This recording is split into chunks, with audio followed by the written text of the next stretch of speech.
prazer, de volta aqui no programa Luz Sideral, o Pão Nosso da Filosofia, edição de 136, uma reflexão com o objetivo de esclarecer, elevar e confortar mentes e corações para uma vivência harmoniosa com as forças cósmicas da Terra e do universo sideral.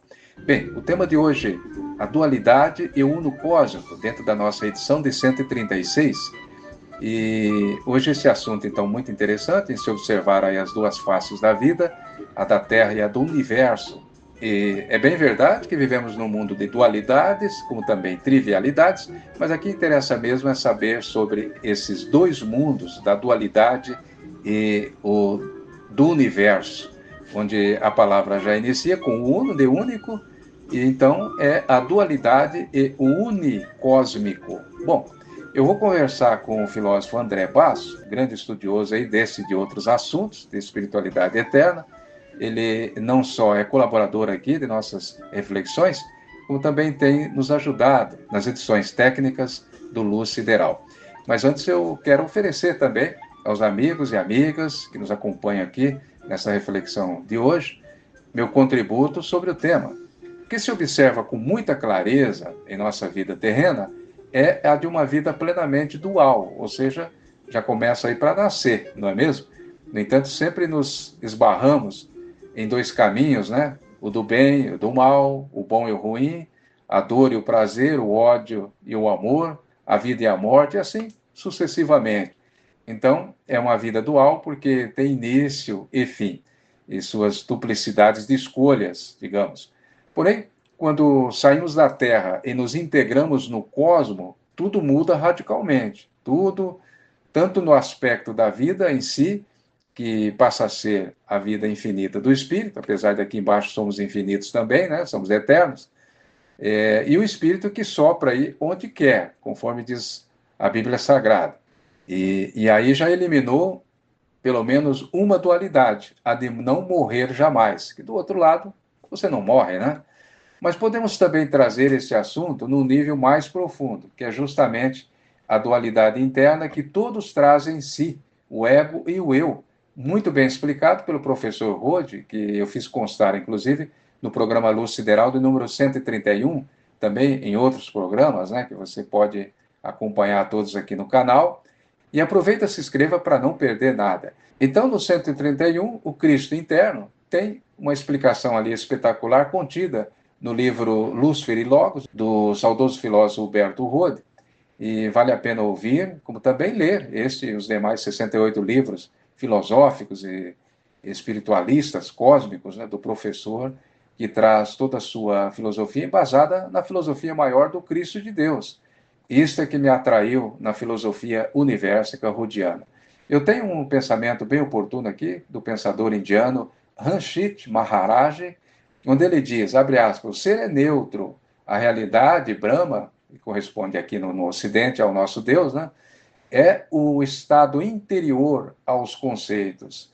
Nesta realidade não existe dualidade, portanto, não existe divisão entre o masculino e o feminino. Essas são categorias que o círculo mental cria para a experiência no mundo. Ponto, fecha aspas. Sim, é o que ele nos fala aqui, é que o espírito é neutro, não tem sexo para ser definido como homem ou mulher, e o corpo material e o espiritual, né, o também denominado de perispírito, estes sim tomam uma definição sexual momentânea, né, dentro de um período de evolução. Mas o ponto central aqui neste pensamento de Ranjit é a inexistência de divisão no universo. Somos uma essência só, olha só. Mas voltando ao tema, dualidade e o uno cósmico, para compreender melhor a questão da dualidade que está relacionada ao ego, que é aquilo que nos puxa para baixo, né? Ou seja, a vivência dos sentidos animalizados e ligados ainda à matéria densa, chumbados à terra, como se fosse aí a gravidade terrena, enquanto o eu, que é a alma, é o que nos eleva ao universo, quer dizer, a essência do que realmente somos, energia pura, o espírito que é energia cósmica, centelha divina, daí a explicação para a frase, Deus fez o homem é a sua imagem e semelhança. Claro, o homem aqui gênero humano, então tanto faz homem ou mulher. O Rode explica que tanto um como o outro são necessários, o ego e o eu, mas o ego tem que ser servo do eu. Daí ele nos oferece uma analogia interessante. Quando Jesus foi tentado pelo diabo no deserto, ou seja, pelo ego, que tentou inflar o Cristo, se tu me adorares, eu te darei todos os reinos do mundo. Mas como assim? Se o planeta já era do Cristo? Mas não só a Terra, como também a Lua, onde a autoridade do Cristo prevalece. Mas aí alguém pode perguntar, né? Mas então Jesus passou por esse processo? Não, Jesus veio dar o exemplo de como a gente chega ao Pai, chega à perfeição, porque ele mesmo diz, né? Eu sou o caminho, a verdade e a vida. Então ali veio mostrar a todos nós que nós temos que vencer o ego. E é claro, Jesus venceu o ego bem antes da fundação da Terra, né? Então, o desejo de domínio, de poder sobre isto ou aquilo, é sempre fruto do nosso ego inflado. Já o eu só deseja ser livre para voar pelo universo infinito, que é a sua casa, aliás, né? A sua morada e só para onde quer. E veja, o desejo do espírito é se tornar um cidadão cósmico, no dizer do professor Rode, ou como dizia também Alziro Zarur, se referindo aos vaidosos e inúteis títulos terrenos, ele costumava dizer: eu só desejo ser um cidadão do universo. Quando a pessoa chega a este nível, você ganha sua carta de alforria para viajar pelo cosmos sideral. Que magistral, hein? Que maravilhoso. Bem, André, desculpe-me aí pela introdução extensa, mas agora sim é com você. Obrigado pela sua participação. Ataíde, amigos, vocês que nos acompanham aqui no programa Luz Sideral, é muito importante refletir sobre esse tema de hoje, a dualidade e o uno cósmico. Você já nos ofereceu aí uma boa reflexão sobre o tema, mas eu quero ainda trazer a minha visão, o meu entendimento sobre o assunto que é inesgotável e que pode parecer complexo para alguns, mas não é não. A nossa essência é puramente espiritual, ou seja, somos energia quintessenciada de Deus ou da própria natureza, como costumava chamar de Deus o filósofo Baruch Spinoza, que aliás foi um filósofo muito contestado e perseguido pelos religiosos da sua época, que não entendiam a tese que ele trazia de um Deus como sendo uma única substância infinita e imanente, idêntica à natureza que engloba tudo o que existe. Ele rejeitava a ideia de um Deus como uma individualidade localizada em algum ponto do cosmos, do universo, um ser antropomórfico, com a aparência de homem. E Spinoza nos deixou aquela bela definição, e até poética. Deus é a alma do universo. E podemos dizer também que Deus são as leis universais, que sempre existiram e são imutáveis. E podemos entender isto de forma matemática para existir os mundos. Antes existiam as leis que criam e sustentam esses mundos. É uma consequência. Já ao contrário, não se sustenta. Bem, e veja, embora se qualifiquem diversas leis, tanto mecânicas, quânticas, morais, éticas e espirituais, na verdade é uma só lei. Ou podemos dizer também que todas se condensam numa só, a existencial infinita, onde podemos denominá-la de Deus, a essência universal, o fluido energético cósmico da vida, de onde sai toda a criação que existe no universo visível e invisível.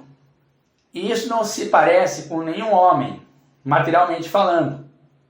Logo é energia pura, e daí a nossa semelhança com Deus. Mas, sobre a dualidade que vivemos aqui na Terra, está sim ligada diretamente ao nosso ego, em luta constante contra o nosso eu, a nossa essência real, aquilo que nós somos. André, não te cortando, já te cortando, eu quero fazer uma colocação para você continuar falando aí, por gentileza. Quando Jesus nos traz aquele pensamento, aquela frase, né, que realmente é bastante intrigante, e nos faz pensar na profundidade, na grandiosidade daquelas palavras dele. Vós sois deuses. Então, nesse aspecto, dentro do nosso tema aí que nós estamos discutindo, dualidade e uno cósmico, né? Nós podemos entender isso como a cosmocracia divina da unidade no universo. Como é que você vê isso?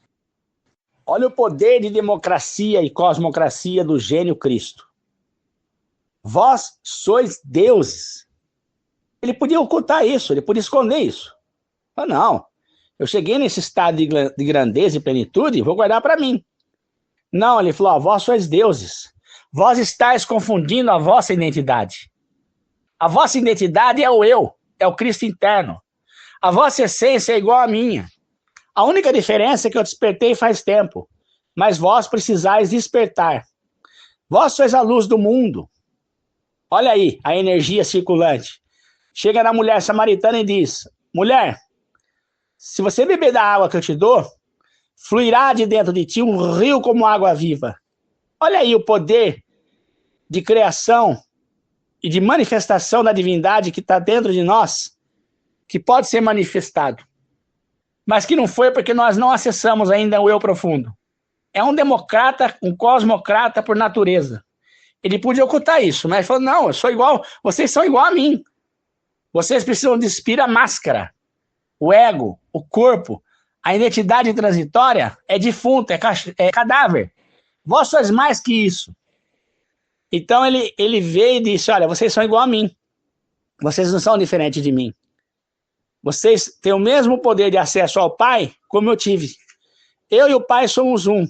O que eu quero é que vocês se tornem um com o Pai, como eu sou um com o Pai. Mas é acessar esse eu profundo, aquilo que nós somos. E essa falsa identificação com a nossa falsa identidade, a identidade de André, Ataíde, o Ataíde, quem é o Ataíde? Quando é que o Ataíde nasceu? O Ataíde matéria nasceu no ano X e vai morrer no ano Y. O André também. Mas nem o André é André, nem o Ataíde é o Ataíde.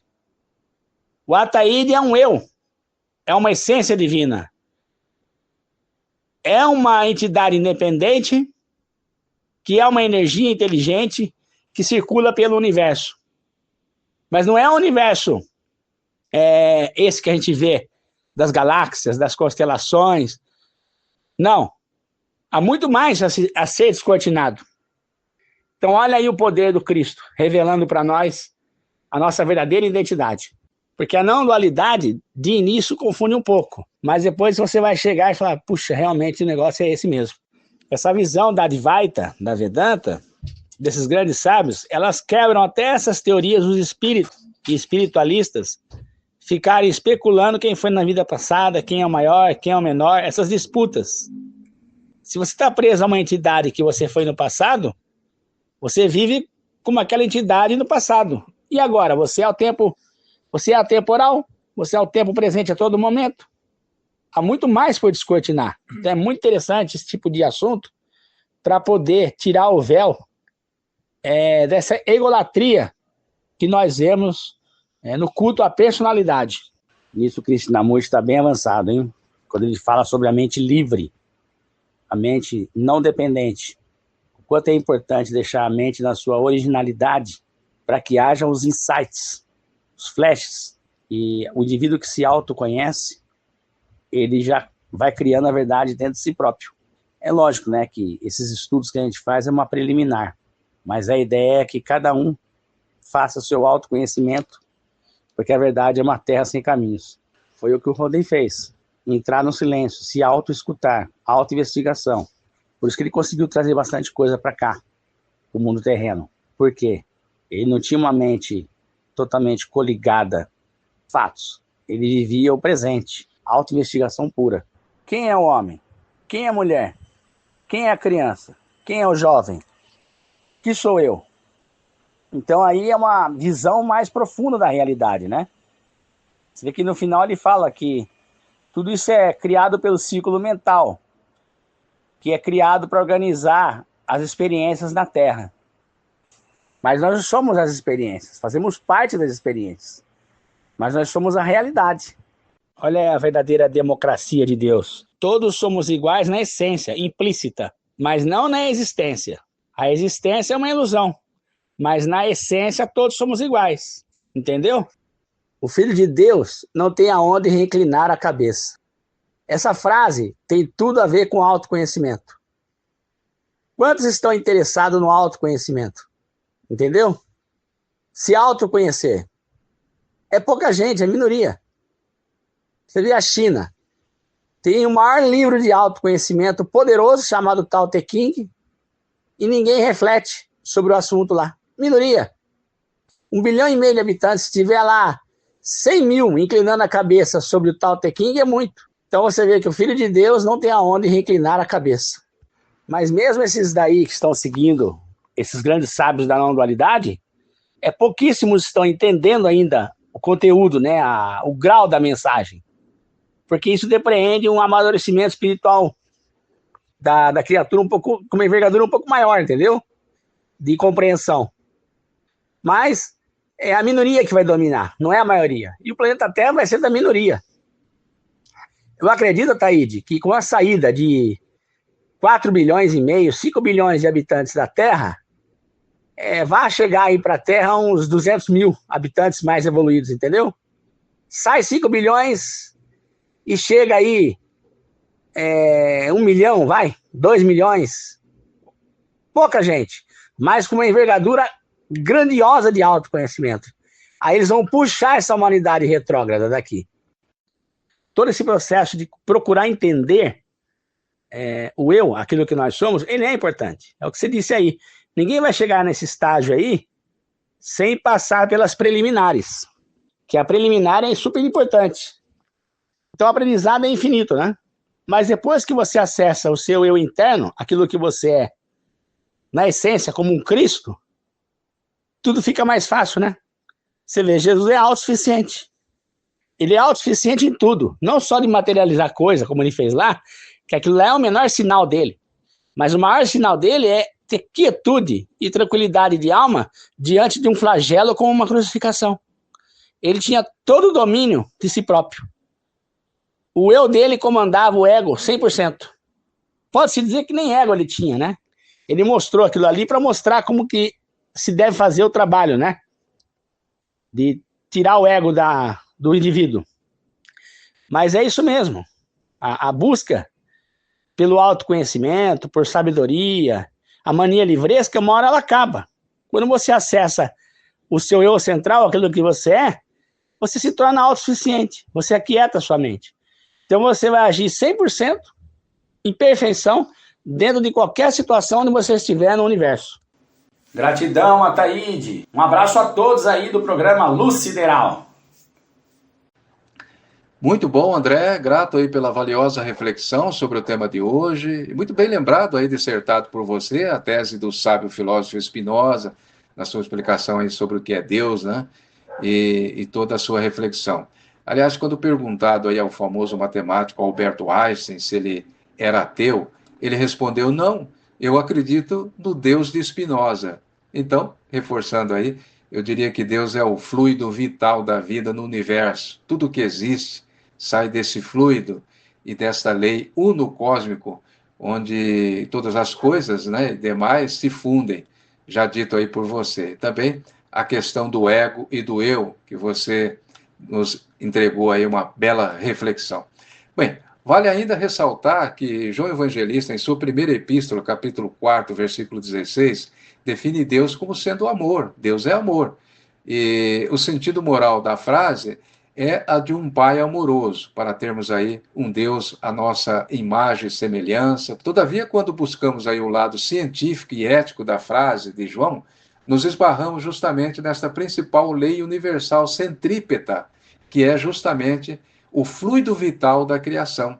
Enquanto as demais leis são centrífuga, que espalham essa criação pelo cosmo infinito, a lei do amor é centrípeta. Ela une todas as demais leis, se tornando uma só, podemos dizer assim, né? Bom, estamos apenas filosofando em busca da verdade, não somos aqui, nem queremos ser os donos da verdade. São conjecturas que você na audiência pode ou não concordar, e até colaborar conosco para que possamos aí sempre progredir, evoluir e exponenciar mais o nosso conhecimento. Deixa o seu comentário, sua sugestão, se gostou, seu like e compartilha também. Como última reflexão, eu deixo este pequeno texto encontrado no livro O Espírito da Filosofia Oriental, do supracitado filósofo Huberto Rudd, onde ele nos diz: Brahman é, pois, material, astral, espiritual em suas atividades, tanto no homem como no universo. Entretanto, não há diferença intrínseca, qualitativa, entre o microcosmo e o macrocosmo. A diferença é meramente extrínseca, quantitativa. Tanto o microcosmo humano e o macrocosmo do universo são agregados de indivíduos, pouco importando o número dos mesmos. E nenhum desses indivíduos tem realidade autônoma em si mesmos. Olha só. Continua. Toda a realidade lhes advém de Brahman, ou seja, de Deus, que é a única essência universal. Os outros seres são apenas existenciais, individuais. Ponto, fecha aspas. E aqui se entende, então, por que do monismo universal. Porque fazemos parte dessa única essência que é Deus. Bem, esperamos ter esclarecido o tema proposto hoje e nos encontraremos no próximo programa, sempre com uma boa reflexão filosófica. Obrigado pela sua audiência, muita paz, saúde e luz sideral na sua vida. Até a próxima reflexão.